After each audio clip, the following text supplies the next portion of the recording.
Good morning students. Last time हम exercise 10.4 के question number 4 तक कर चुके थे। अब हम क्वेश्चन नंबर 5 करेंगे।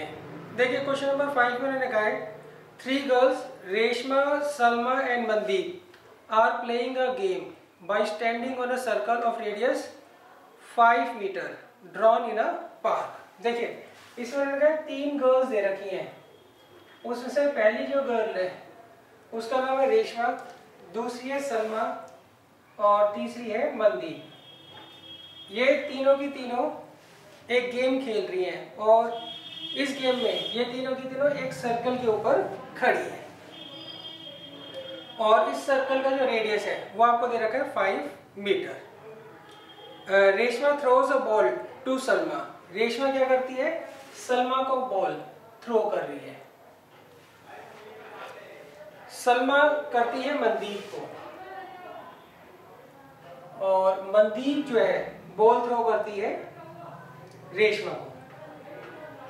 अच्छा, अब उन्होंने कहा है distance between Salma and Mandeep is 6 metre.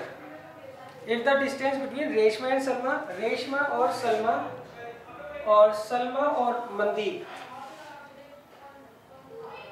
के बीच का जो डिस्टेंस है वो 6 मीटर है। What is the distance between Reshma and Mandeep? तो हमें रेशमा और मनदीप के बीच का जो डिस्टेंस है वो फाइंड आउट करना है। क्लियर है? अच्छा, तो इसका मतलब ये अपोजिट में तो हो नहीं सकते। क्यों? यहाँ पे उन्होंने कहा रेशमा और सलमा के बीच में 6 मीटर का डिस्टेंस है, सलमा और मनदीप के बीच में भी 6 मीटर का डिस्टेंस है और रेडियस जो है सर्कल का वो 5 मीटर है। तो मतलब ये एक ही तरफ हो गया। क्लियर है? रेशमा, सलमा और मनदीप। रेशमा और सलमा के बीच में कितने का डिस्टेंस है? 6 मीटर का। सलमा और मनदीप के बीच में कितने का डिस्टेंस है? 6 मीटर का। और हमें फाइंड आउट करना है रेशमा और मनदीप के बीच का डिस्टेंस। सही है? रेशमा सलमा को बॉल थ्रो कर रही है और सलमा जो है वो किसको कर रही है? वो मनदीप को जो है बॉल थ्रो कर रही है। क्लियर है? अच्छा, यहाँ पर जो है रेडियस जो है सर्कल का वो आपको दे रखा है 5 मीटर। तो हमें क्या करना है? रेशमा और मनदीप के बीच का जो डिस्टेंस है वो फाइंड आउट करना है। तो सबसे पहले हम क्या करेंगे? सेंटर से आर को और एम को ज्वाइन कर देंगे। क्लियर है?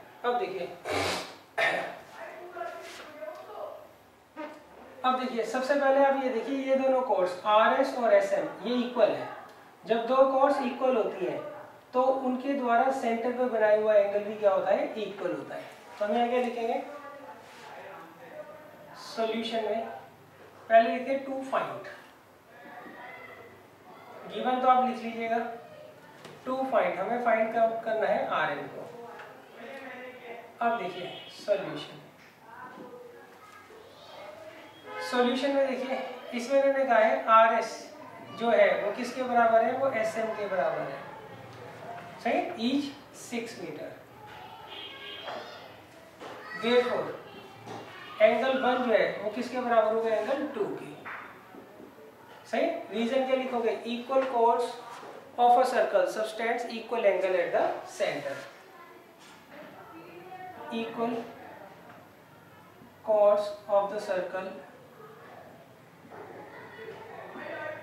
subtend equal angle at the center। तो यहाँ पर इन्होंने हमें दे दिया एंगल 1 जो है वो एंगल 2 के बराबर है।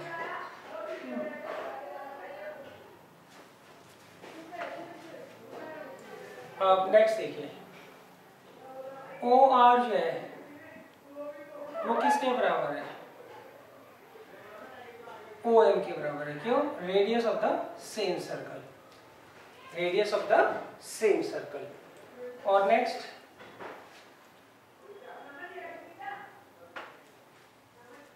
इस पॉइंट को मैं टी मान लेता हूं जहां पर ओ एस और आर एम इंटरसेक्ट कर रहे हैं और ओ टी जो है वो किसके बराबर है? ओ टी के। सही? ये कॉमन है, इसीलिए दोनों ट्रायंगल क्या हो गए? कॉन्ग्रुएंट हो गए। Triangle therefore triangle O T R जो है कॉन्ग्रुएंट हो जाएगा ट्रायंगल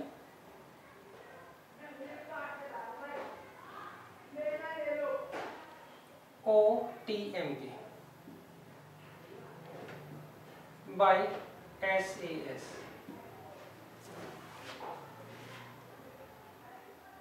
क्लियर है? देखिए एंगल 1 एंगल 2 के बराबर है ना, क्यों? Equal cord substance equal angle at the centre. और ओ आर जो है वो ओ एम के बराबर है और ओ टी जो है वो ओ टी के बराबर है। तो इसीलिए ये दोनों ट्रायंगल क्या हो गए? कॉन्ग्रुएंट हो गए। अच्छा अब देखिए जब दोनों ट्रायंगल कॉन्ग्रुएंट हो गए तो सीपीसीटी से क्या होगा? R T is equal to R M by CPCT. और ये वाला जो एंगल है एंगल 3 वो किसके बराबर होगा? एंगल 4 के। ये भी किससे आएगा? By CPCT.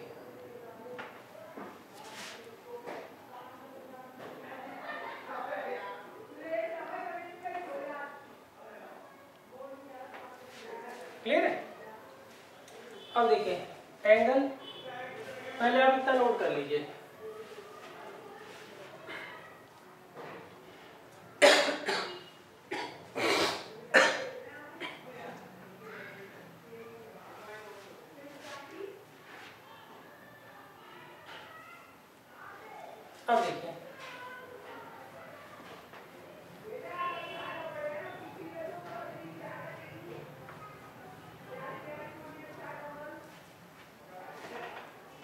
अब देखिए अब हम क्या करेंगे? एंगल 3 और एंगल 4 क्या है? आपस में इक्वल है और इन दोनों का सम कितना होगा? 180 डिग्री होगा। एंगल 3 और एंगल 4 का सम कितना होगा? 180 डिग्री होगा बाई लीनियर फिगर। क्लियर है? अच्छा 3 और 4 दोनों का सम 180 डिग्री है और दोनों आपस में इक्वल भी है। तो यहाँ पर हम ले लेंगे 3 + 3। सही? यहाँ पर हम क्या करते हैं? 4 की जगह 3 रख देते हैं इज इक्वल टू 180 डिग्री। तो डेट इम्प्लाइज, रीजन लिख देंगे बिकॉज एंगल 3 जो है वो 4 के बराबर हमने ऊपर प्रूव कर दिया बाय सीपीसीटी। तो ट्वाइस ऑफ 3 कितना आ गया? 180 डिग्री। तो एंगल 3 किसके बराबर आ गया? 90 डिग्री के। डेट इम्प्लाइज एंगल 3 और 4 दोनों किसके बराबर आ जाएंगे? 90 डिग्री। अब देखिए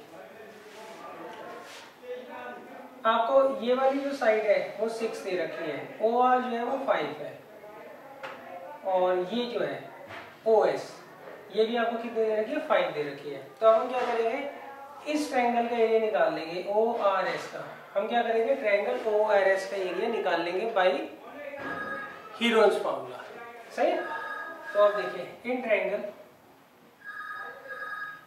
ओ आर एस, सही है? एस का क्या फॉर्मूला है? सेमी पेरीमीटर का a + b + c/2। तो a इसे मान लीजिए 5, b इसे मान लीजिए 5 और c इसे मान लीजिए 6/2। तो कितना आ जाएगा? 8। अब हम निकालते हैं area of triangle. Area of triangle O R S वो क्या होगा? √ S, S - A, S - B और S - C। अब देखिए S की वैल्यू रख दीजिए 8।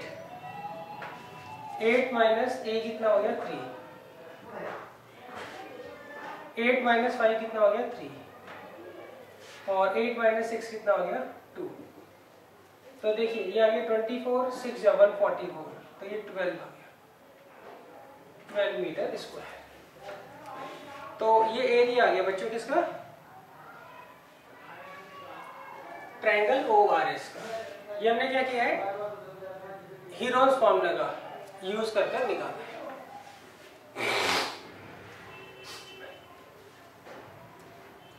तो देखिए सबसे पहले हमने क्या किया? ट्रायंगल ओ टी आर और ट्रायंगल ओ टी एम को कॉन्ग्रुएंट कर दिया। तो सीपीसीटी से आर टी किसके बराबर आ जाएगा? टी एम के।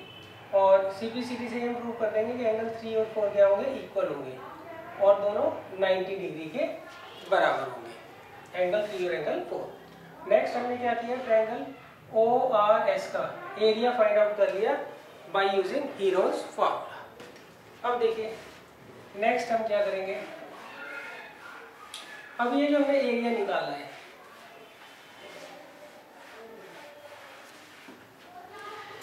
एरिया ऑफ ट्रायंगल ORS, इसको हम रखेंगे हाफ, बेस क्या है इसका OS और हाइट क्या है RT। क्लियर है भाई, एरिया ऑफ ट्रायंगल का फॉर्मूला हमारे पास होता है ना, हाफ बेस इनटू हाइट। तो अगर हमें इस ट्रायंगल का एरिया निकालना है ORS का, तो बेस अगर मैं इसे लेता हूँ OS को, तो हाइट क्या हो जाएगी, RT हो जाएगी। तो ये जाएगा हाफ बेस इनटू हाइट। अब देखिए ORS कितना दे रखा है हमें, अभी हमने निकाला था ना 12, area of triangle ORS 12 metre square दे रखा था, और हाफ OS कितना दे रखा है 5, और RT हमें फाइंड आउट करना है। क्रॉस मल्टीप्लाई कर दीजिए, 24/5 किसके बराबर आ जाएगा, RT के, तो RT आ जाएगा 4.8 मीटर। तो ये हमारे पास RT आ गया। क्लियर है। अब देखिए RT हमारे पास आ गया 4.8 मीटर। हमें निकालना है क्या है, RM निकालना है। सही, RM क्या किसके बराबर होगा, वो होगा ट्वाइस ऑफ RT। V है, RM जो होगा वो क्या होगा, ट्वाइस ऑफ RT होगा। सही, क्यों होगा वो मैं बता देता हूँ। तो ये आ जाएगा 9.6 मीटर। तो इसका मतलब RM जो है वो कितना आ गया, 9.6 मीटर। अब देखिए RT जो है वो TM के बराबर है, इसलिए हम कह सकते हैं कि RM जो है वो ट्वाइस ऑफ RT होगा। रीजन लिख देंगे, because RT is equal to TM।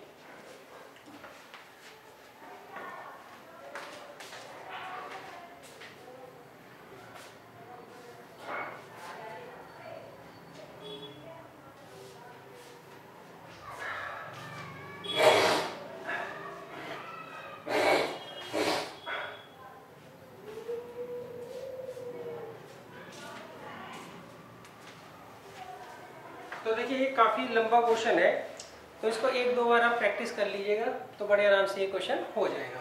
इसमें हम क्या करते हैं, सबसे पहले ट्रायंगल OTR और OTM को कॉन्ग्रुएंट कर लेते हैं। तो CPCT से RT/TM के बराबर आ जाएगा, एंगल 3 एंगल 4 के बराबर आ जाएगा। फिर हम एंगल 3 और 4 को 90 के बराबर प्रूव कर देंगे।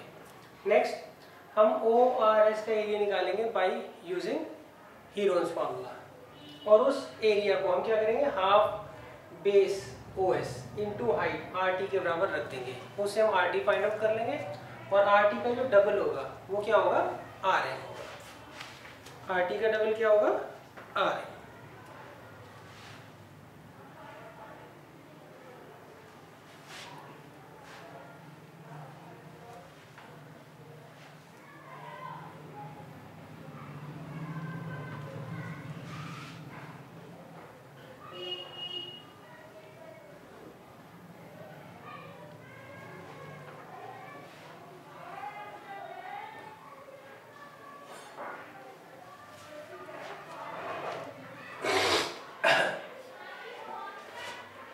देखिए अब नेक्स्ट है क्वेश्चन नंबर 6। देखिए क्वेश्चन नंबर 6 मैंने लिखा है, आपको इसमें एक सर्कुलर पार्क दे रखा है, उसका रेडियस है 20 मीटर और वो किसी कॉलोनी के अंदर है। 3 boys Ankur, Saeed and David are sitting at equal distances on its boundary, each having a telephone toy, सही, in his hand to talk to each other, find the length of the string of each phone. देखिए इसमें लगा है आपको एक circular park दे रखा है colony के अंदर। यहाँ पर इस सर्कुलर पार्क के ऊपर 3 बच्चे जो है बैठे हुए हैं। पहले का नाम है अंकुर, दूसरे का सईद और तीसरे का डेविड, और तीनों इक्वल डिस्टेंस पर है। और इस सर्कल की जो रेडियस है वो आपको दे रखी है 20 मीटर, वो दे रखी है 20 मीटर। और इन तीनों के बीच का जो डिस्टेंस है वो क्या है, सेम है।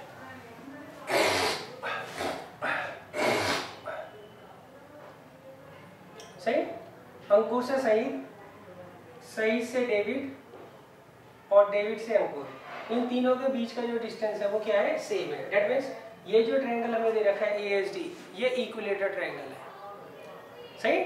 तो हमें क्या करना है, इसमें हमें इनके बीच का जो है वो डिस्टेंस फाइंड आउट करना है। क्लियर है? देखिए यहाँ पर उनका आपको एक सर्कुलर पार्क दे रखा है, उसमें 3 बच्चे अंकुर, सईद और डेविड बैठे हुए हैं। इनके पास टेलीफोनिक टॉय है, सही। और टेलीफोनिक टॉय से ये आपस में क्या कर रहे हैं, एक दूसरे से बात कर रहे हैं। तो हमें क्या करना है, जो टेलीफोनिक टॉय है उसकी जो स्ट्रिंग है उसकी जो है लेंथ हमें क्या करनी है, यहाँ पे फाइंड आउट करनी है। और इन्होंने ये इक्वल डिस्टेंस पर जो है तीनों आपस में बैठे हुए हैं।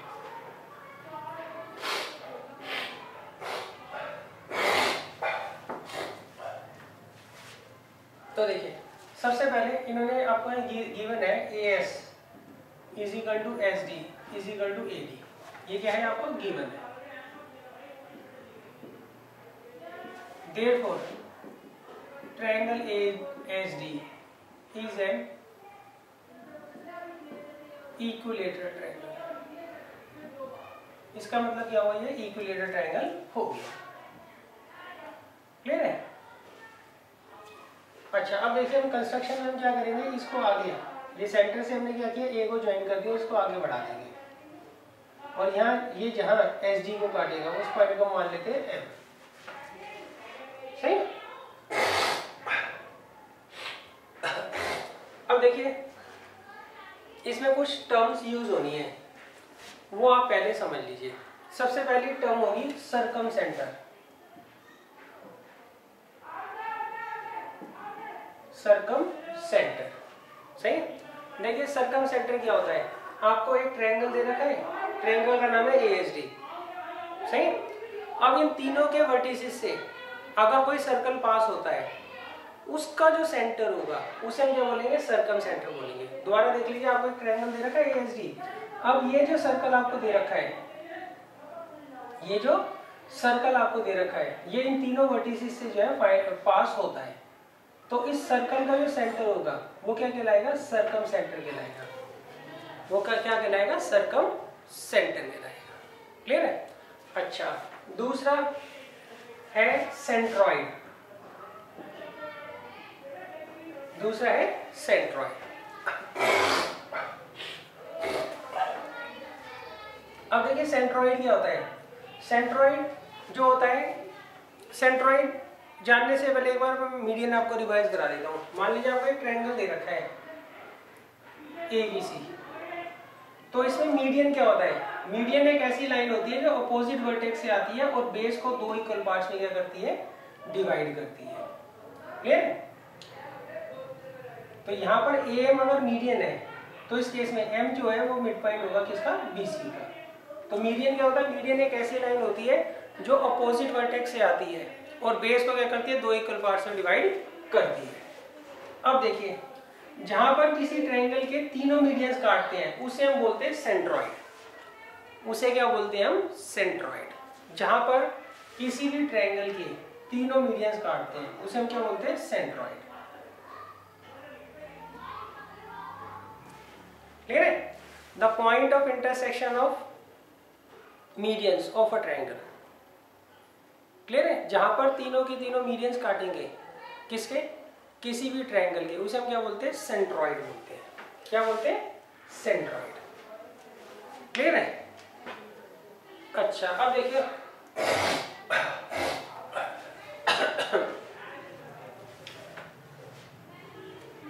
अच्छा इसमें आप एक बात ध्यान रखिएगा, जो इक्विलेटरल ट्रायंगल होता है उसका सर्कमसेंटर और सेंट्रॉइड दोनों सेम होते हैं। उसका सर्कमसेंटर और सेंट्रॉइड क्या होते हैं, दोनों सेम होते हैं, ये आप ध्यान रखिएगा। क्लियर है? तो हम यहां लिखेंगे since triangle ASD is an equilateral triangle, therefore सही, O is the circumcenter as well as centroid of triangle ABC. Clear है? ऐसा होता है जो इक्विलेटरल ट्रायंगल होता है ना, उसका सर्कम सेंटर और सेंट्रॉइड एक ही पॉइंट होता है, एक ही पॉइंट होता है, ये आप ध्यान रखिएगा। क्लियर है? अब देखिए देखिए पहले ना ये छोटी क्लासेस में था, अब ये जो कॉन्सेप्ट है वो 10th में चला गया है, तो इसलिए हो सकता है आपको थोड़ी सी दिक्कत आए, सही, मगर मैं आपको प्रॉपरली एक्सप्लेन कर रहा हूँ, आपको समझ आ जाएगा। अब देखिए नेक्स्ट है एक थ्योरम है कि जो सेंट्रॉइड होता है वो मीडियन को हमेशा क्या करता है 2:1 की रेशियो में डिवाइड करता है। सेंट्रॉइड ऑफ अ ट्रायंगल, देखिए आपको एक ट्रायंगल दे रखा है ASD, इसका O जो है वो क्या है, सेंट्रॉइड है। सेंट्रॉइड क्या करता है, मीडियन को हमेशा सेंट्रॉइड जो होता है मीडियन को वो हमेशा क्या करता है 2:1 की रेशियो में डिवाइड करता है। तो हम लिखेंगे सिंस, यहाँ लिख देंगे date implies AO upon OM is equal to 2 upon M. Reason, because centroid of a triangle divides median in 2:1। देखिए ऐसा होता है, ये आपको मीडियन दे रखा है, O जो है वो सेंट्रॉइड है, सेंट्रॉइड हमेशा मीडियन को 2:1 की रेशियो में डिवाइड करता है। तो AO कितना दे रखा है आपको 20, तो ये कितना आ जाएगा twice of OM is equal to 20, तो OM कितना आ जाएगा 10 मीटर। क्लियर है? तो इसका मतलब क्या हुआ बच्चों, ये आपका 10 मीटर आ गया। क्लियर है? देखो इसमें कॉन्सेप्ट बहुत ज़्यादा यूज होने हैं, तो इस क्वेश्चन को आप क्या करना, अच्छे तरीके से रिवाइज कर लेना। अब देखिए ये आपको 10 दे रखा है, OS जो है वो हमें दे रखा है 20।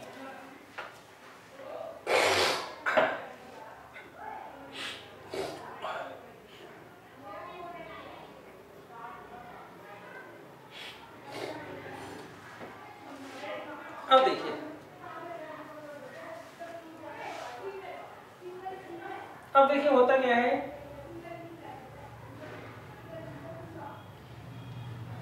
इक्विलेटरल ट्रायंगल में जो हम मीडियन ड्रॉ करते हैं, वो उसका परपेंडिकुलर भी होता है। अगर हम इक्विलेटरल ट्रायंगल में कोई मीडियन ड्रॉ कर रहे हैं तो वो मीडियन क्या होगा, उसका परपेंडिकुलर भी होगा, उसका ऑल्टीट्यूड भी होगा। क्लियर है? तो हम क्या लिखेंगे, since AM is the median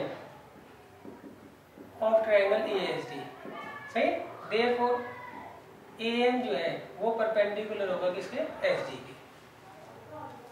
clear है? रीजन लिख देना, क्योंकि जो मीडियन होता है ना इक्विलेटरल ट्रायंगल का, वो उसका क्या होता है, ऑल्टीट्यूड भी होता है, वो उसका परपेंडिकुलर बाइसेक्टर भी होता है। सही, जो मीडियन आपका एक इक्विलेटरल ट्रायंगल दे रखा है, उसमें अगर आप मीडियन ड्रॉ करोगे, वो मीडियन उसका परपेंडिकुलर बाइसेक्टर भी होगा, मतलब वो जो मीडियन होगा वो उस पर, उसके बेस पर 90 डिग्री का एंगल भी क्या करेगा, बनाएगा। क्लियर है? अब देखिए, अब हम निकालते हैं area of triangle ASD। Clear है? आप इसकी साइड को x मान लेंगे, पहले लिख देना कि ये x है। तो एरिया ऑफ इक्विलेटरल ट्रायंगल क्या होता है, √3/4 साइड का स्क्वायर, ये इक्विलेटरल ट्रायंगल के एरिया का फॉर्मूला होता है।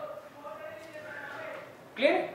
अच्छा, इसको हम ऐसे भी लिख सकते हैं, हाफ बेस क्या है SD इनटू हाइट कितनी दे रखी है आपको 30, सही है, हाइट क्या दे रखी है आपको A। अब आप रख दीजिए SD कितना है x और AM कितना दे रखा है 30, तो ये इससे चला जाएगा, तो ये कितना आ जाएगा बच्चों 60/√3। सही है? अब इसको रैशनलाइज करते हैं,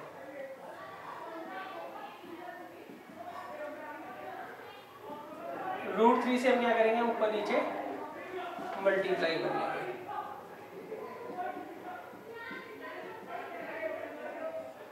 क्या आ जाएगा ये 20/3 मीटर।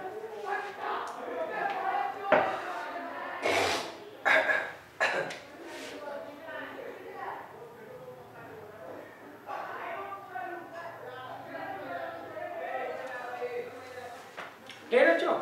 तो आप इस क्वेश्चन को ना 3-4 बार जरूर रिवाइज कर लेना, क्यों इसमें जो कॉन्सेप्ट यूज हो रहे हैं सारे के सारे 10th के यूज हो रहे हैं, पहले ये छोटी क्लासेस में हुआ करते थे। अब देखिए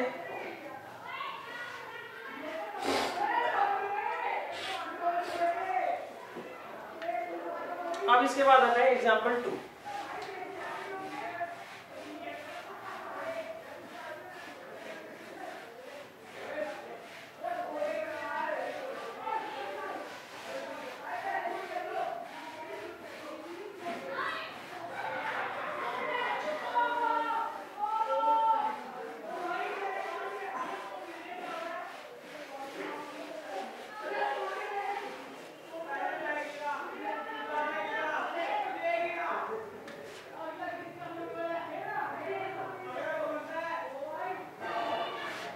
अब देखिए इसके बाद है एग्जाम्पल 2।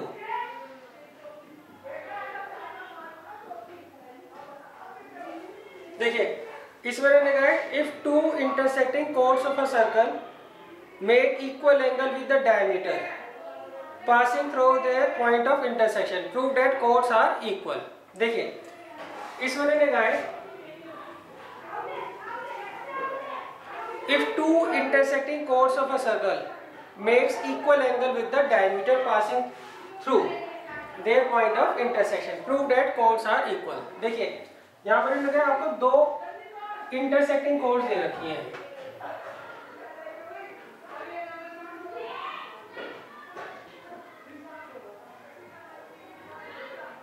ये मान लीजिए दोनों की दोनों जो है कोर्स वो P पॉइंट पर क्या कर रही हैं, इंटरसेक्ट कर रही है। अब नेक्स्ट इन्होंने कहा है two intersecting chords of a circle makes equal angle with the diameter passing through their point of intersection. अब इनके पॉइंट ऑफ इंटरसेक्शन से जो डायमीटर पास होता है ये दोनों कोर्स उसके साथ इक्वल एंगल बनाते हैं। दैट मींस एंगल 1 जो है वो किसके बराबर है, एंगल 2 के बराबर है। तो हमें प्रूव करना है इस केस में ये दोनों की दोनों जो कोर्स होंगी ए बी और सी डी ये क्या होंगी, इक्वल होंगी। ये क्या होंगी, इक्वल होगी। तो देखिए सबसे पहले हम लिखेंगे गिवन है circle with centre O and radius R in which two chords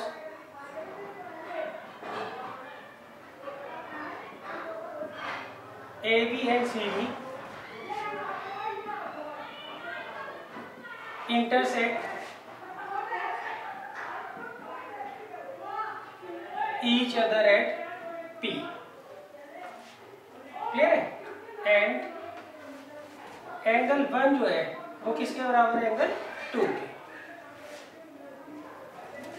अब देखिए कंस्ट्रक्शन में हम क्या करेंगे, कंस्ट्रक्शन से हम O से इसके ऊपर परपेंडिकुलर ड्रॉ कर देंगे और O से इसके ऊपर परपेंडिकुलर ड्रॉ कर देंगे। तो कंस्ट्रक्शन में आएगा draw OF perpendicular to CD and OE perpendicular to AB। अब देखिए प्रूफ,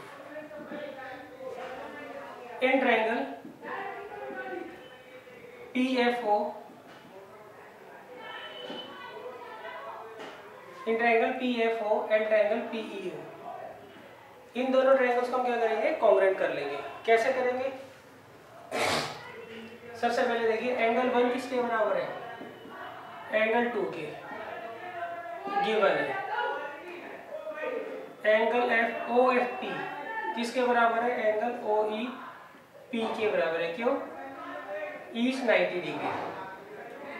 और OP किसके बराबर है, OP के कॉमन, इसीलिए दोनों ट्रायंगल क्या हो गए, कॉन्ग्रुएंट हो गए।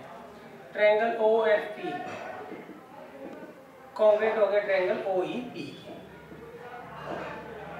Bye AAS। जब दोनों ट्रायंगल कॉन्ग्रुएंट हो गए तो CPCB से OF किसके बराबर आ जाएगा? कोई बाई CPC। ठीक है। अच्छा अब देखिए ये दोनों जो कोड्स हैं इनका परपेंडिकुलर डिस्टेंस सेंटर से क्या है? सेम है। तो अगर दो कोड्स इक्वल डिस्टेंस पर होती है सेंटर से तो उस केस में दोनों कोड्स की लेंथ क्या होती है? इक्वल होती है। तो दैट इम्प्लाइज AB जो है वो किसके बराबर आ जाएगा? CD के। इसका रीजन लिख देना। अगर मान लीजिए सेंटर से परपेंडिकुलर डिस्टेंस दो कोड्स का सेम होता है तो उस केस में कोड्स की लेंथ क्या होती है? इक्वल होती है।